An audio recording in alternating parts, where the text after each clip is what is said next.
Olá, alunos da primeira série, tudo bem com vocês? Aqui é o professor Eduardo e hoje nós vamos viajar no tempo, voltando lá para a Mesopotâmia, lá para o Egito Antigo, nessa aula de retomada de conteúdo. Vamos juntos então ver o que a gente vai ter durante essa aula.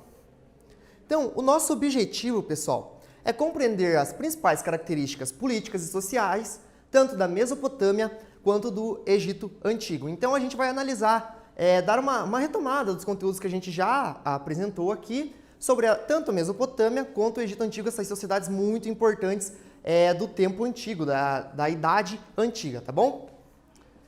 Você lembra quais são os rios mais importantes do Egito e da Mesopotâmia? A gente já viu isso durante o nosso trimestre, né? E agora a gente está retomando quais são esses rios. Será? Vocês lembram? Vamos ver?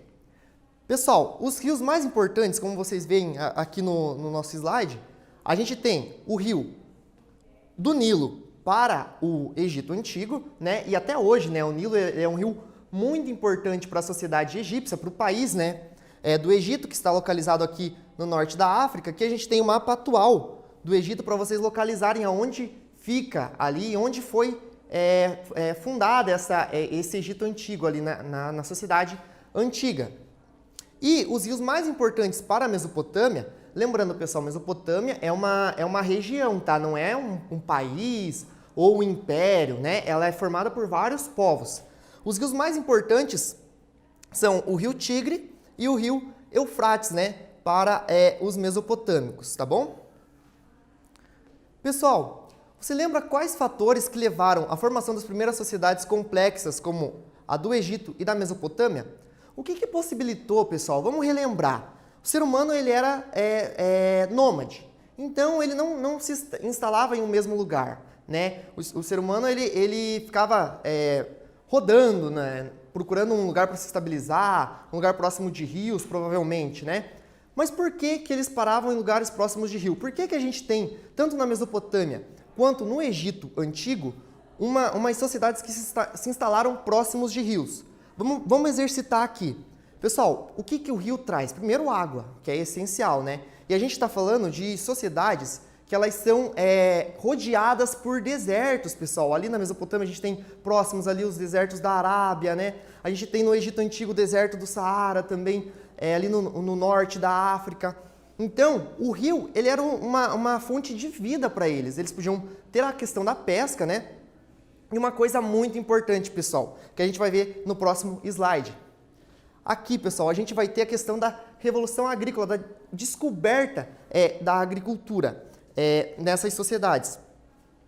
Quando você tem a possibilidade de ter um rio próximo, você pode usar a água do rio para a agricultura, né, pessoal? Isso vai fomentar essas sociedades, vai ajudar essas sociedades a crescer. E outra coisa também, pessoal, é a domesticação dos animais, a questão da pecuária.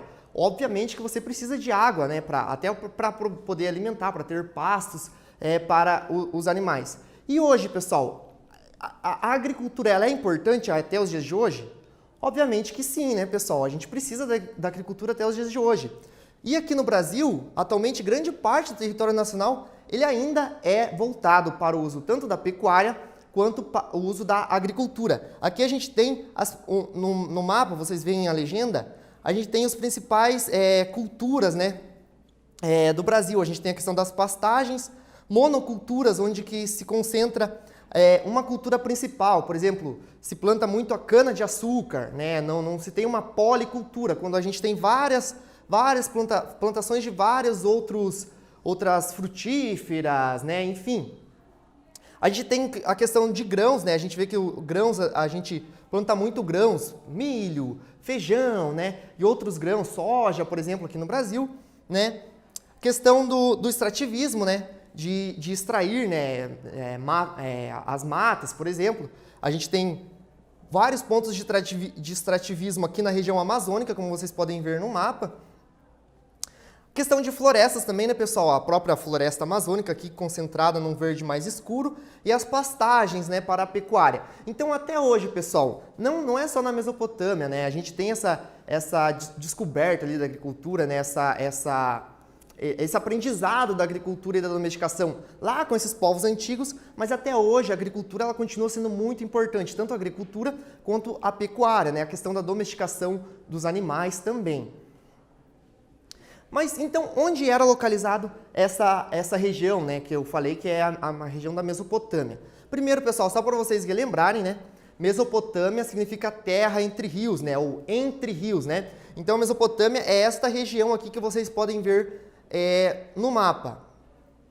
Então, ela está entre os rios Tigres e o rio Eufrates, né? Essa região ela é localizada no Oriente Médio, né? Nos atuais países, como vocês podem ver aqui as divisões, né? A gente tem as divisões atuais dos países, não tá os nominhos dos países aqui, mas a gente tem o Irã, o Iraque, né? O Kuwait, e faz parte da região chamada Crescente Fértil. Esse nome Crescente Fértil, pessoal, ele vai pegar, o professor não colocou o mapa exatamente da Crescente Fértil aqui a gente só tem a localização da Mesopotâmia, mas ele vai pegar essa parte dos rios Tigre e Eufrates e o norte do Egito, a região ali do Nilo também. E no mapa, a gente quando olha, ela parece uma lua crescente. Então, por isso que se dá esse nome de Crescente Fértil, tá bom, pessoal? E os principais povos que vão se instalar nessa região chamada Mesopotâmia? Como eu falei, Mesopotâmia não é um império, não é um país. Mesopotâmia é uma região. E nessa região a gente vai ter muitos povos. Os principais aqui que eu escolhi para pontuar para vocês são os sumérios, que eles vão ser muito importantes na história da Mesopotâmia, e vocês já vão ver por quê. A gente vai ter também os acádios, os amoritas, que eles vão fundar o primeiro império babilônico, muito conhecido até os dias de hoje.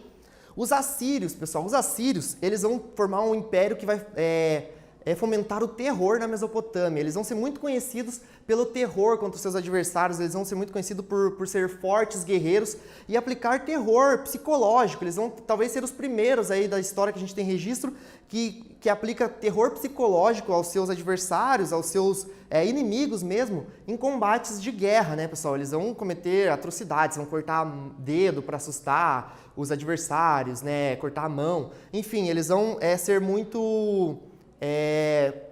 as pessoas vão ter muito medo deles nessa época. E também a gente vai ter os caldeus, que vão formar o segundo Império Babilônico, que a gente já vai chegar lá para entender como que foi esses impérios aí, tá bom? Em geral, então, pessoal, os povos, esses povos da Mesopotâmia, eles eram teocráticos. O que é uma teocracia, pessoal? Teocracia, a gente tem que lembrar lá do sentido da palavra, vem de theos, kratos, né? Kratos, poder, theos, Deus, divino, né? Então é um poder divino, um poder que está relacionado a uma divindade. Nem sempre tanto imperadores ou as pessoas que detinham o poder dentro desses povos, né, como dos sumérios, dentro das cidades-estado, eles vão ser considerados deuses, mas eles vão ser considerados representantes de Deus na Mesopotâmia, diferente do Egito, que a gente já vai chegar lá para ver. Então, os povos da Mesopotâmia, eles também eram politeístas. Voltando, pessoal, a gente tem que lembrar desses termos. Teocracia, vocês têm que lembrar. Coloca na cabecinha de vocês. Teologia, lembra de teologia. Deus, teologia, estudo de Deus, teologia. Então, lembrem desses termos. Politeístas, vários, né? Então, politeístas, vários deuses, né? Monoteísta, vários. Então, lembrem-se sempre desses termos, que a gente sempre vai ver nas aulas de história esses termos. É importante vocês terem esses termos na cabecinha de vocês, hein? Então, pessoal, essas sociedades também, elas eram hierarquizadas. O que é uma sociedade hierarquizada? Ela tem uma hierarquia, né? Ela tem uma hierarquia, seja por grupo social, seja por poder político, poder econômico, né? Então, elas eram umas sociedades hierarquizadas, né? A gente tinha principalmente o rei e as suas famílias, né? Como muito influentes, né? Principalmente o rei, né? Que ele tinha praticamente todo o poder em suas mãos. Sacerdotes, né? Aqui, pessoal, eu tô falando, mas só para vocês saberem, todas essas sociedades elas vão se organizar de formas muito parecidas, tá? Com exceção dos sumérios, que eles vão ter também cidades-estado, outras sociedades também vão aplicar essa forma de governo, mas a gente já vai chegar lá nos sumérios. Então, como eles, no geral, eles tinham então o rei, os sacerdotes, pessoal, vão ser sempre muito importantes. Essas sociedades, elas são muito religiosas, tá? Por exemplo, aqui a gente tem um templo, a gente chama esse templo de zigurate, que era um templo muito importante, que eles iam estudar até a questão da astronomia, pessoal. Por que eles precisavam da questão da astronomia? Para controlar a questão de enchente dos rios, controlar a questão das estações. Porque com isso, pessoal, com esse controle, eles não iam perder a questão da agricultura. Então, eles tinham que estudar a questão das estações do ano. Então, por isso que o estudo de astronomia era muito importante, tá bom, pessoal? Então, além disso, eles eram o lugar dos templos religiosos deles, né? Onde eles cultuavam os deuses, faziam os rituais deles. Eles também têm altos funcionários, né? E trabalhadores livres. E, por último, né, que sustentava a questão do trabalho nessas sociedades, são os escravizados, pessoal. Esses escravizados são principalmente prisioneiros de guerra, tá, pessoal? Lembrando que nesse período a gente tem muito conflitos, tanto entre esses povos aqui como contra outros povos de outras regiões, tá bom? A escrita, pessoal. Lembra que eu falei para vocês que a gente ia falar dos sumérios daqui a pouco? Então, pessoal, essa é a importância dos sumérios. A escrita cuneiforme, ela é uma das primeiras escritas que a gente tem registro. Foi os sumérios que inventaram? Pessoal, na verdade, a escrita ela passa por momentos assim em várias sociedades. Quase momentos simultâneos a gente vai ter, por exemplo, no Egito, a China tem uma forma de escrita. Então, várias sociedades vão ter formas de escrita ali quase no mesmo período, tá? Então, os sumérios, eles vão ser os primeiros povos da Mesopotâmia, pelo menos que se tem registro, né? Segundo as fontes que a gente tem.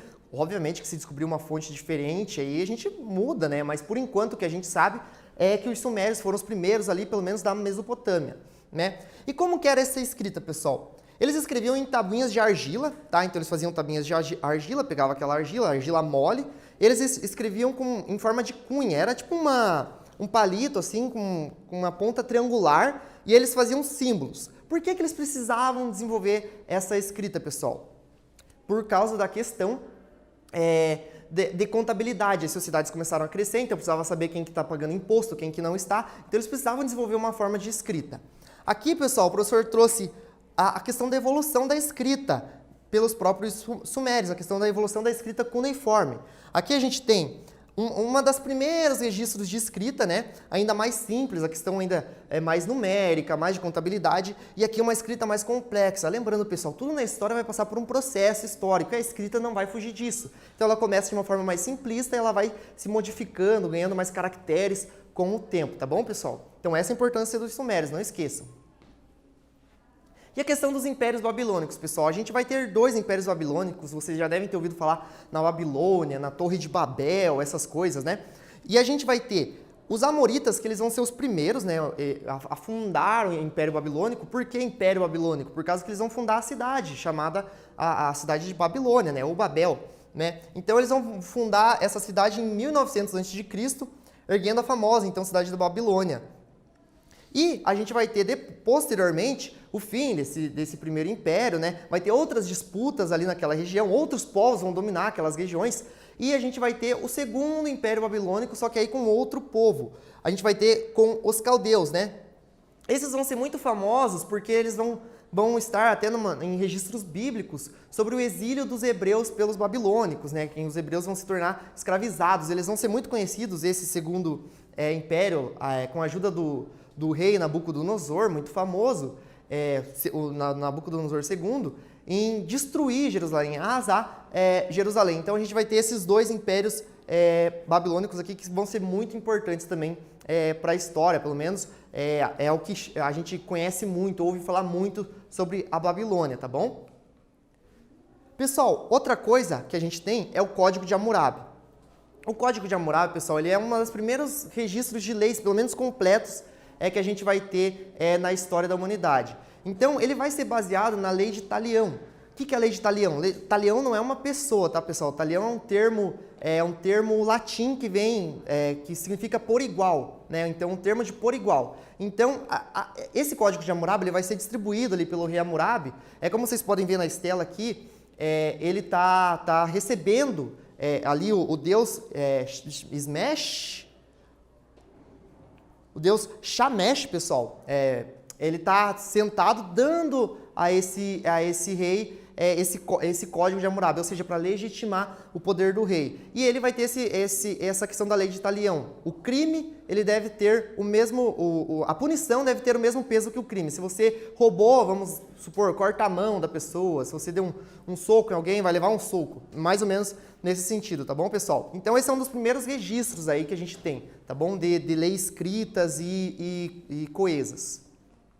Pessoal, agora vamos para uma atividade aqui para ver se vocês compreenderam todo esse contexto, toda essa história magnífica que é dessa região mesopotâmica. O Código de Hammurabi, pessoal, é o primeiro conjunto de leis escritas que se tem registro. A gente vai ter outros conjuntos de leis, mas eles não vão ser tão completos como o Código de Hammurabi, né? Como você acredita que tal código influenciou a sociedade babilônica e outros códigos de leis que vão vir a surgir posteriormente? Eu vou dar um tempinho para vocês e a gente já volta, pessoal.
E aí, pessoal, conseguiram resolver? Vamos ver a resposta que o professor preparou para vocês então.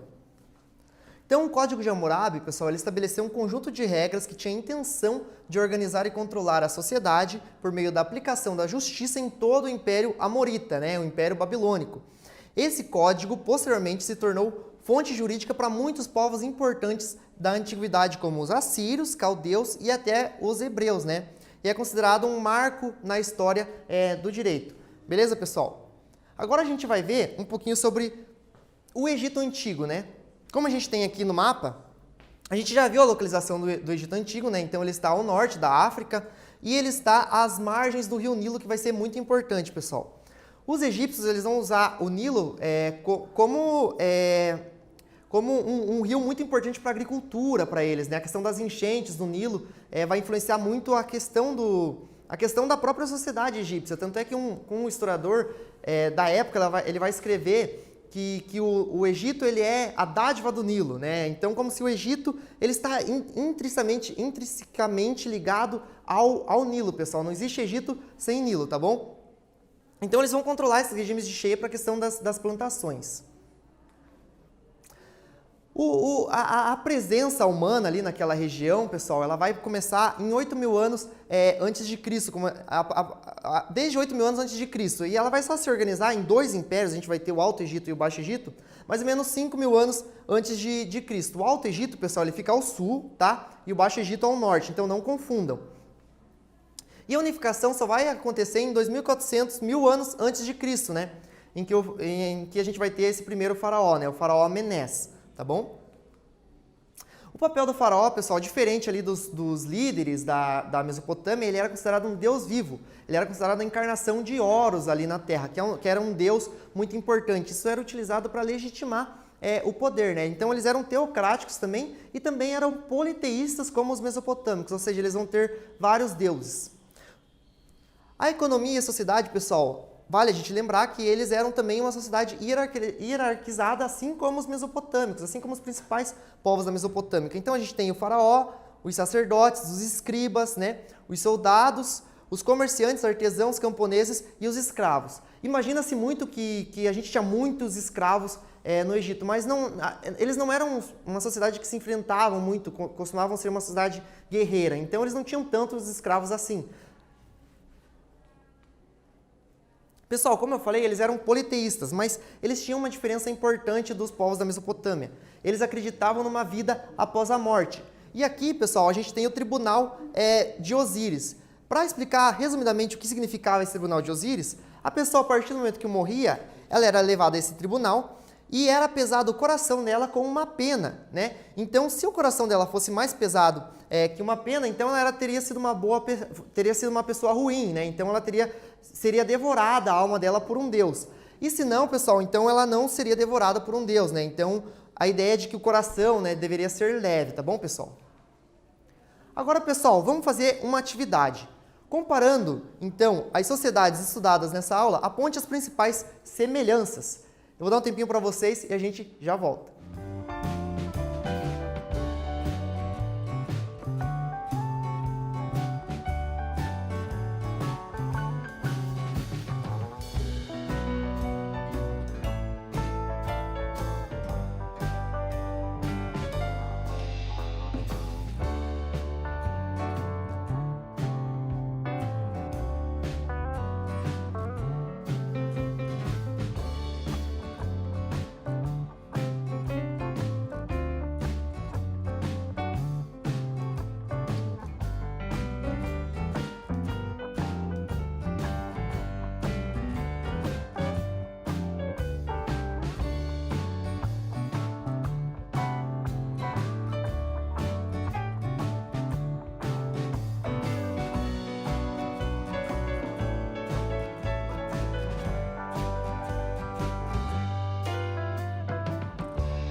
E aí, pessoal, vamos responder então?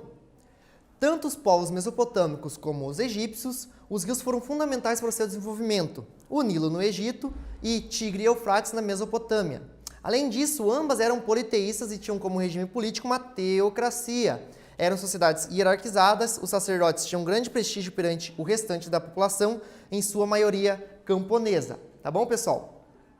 Então, o que a gente viu durante essa aula, pessoal? Vamos ter uma retomada da nossa aula. A gente viu a localização da Mesopotâmia e os principais povos e do Egito Antigo, né, nas margens dos rios importantes, o desenvolvimento da escrita e o Código de Hammurabi, a formação do primeiro e do segundo Império Babilônico, as funções e poderes atribuídos ao faraó, né, a questão da teocracia, ele como um deus vivo encarnado, e a religiosidade para os egípcios e sua crença em vida após a morte.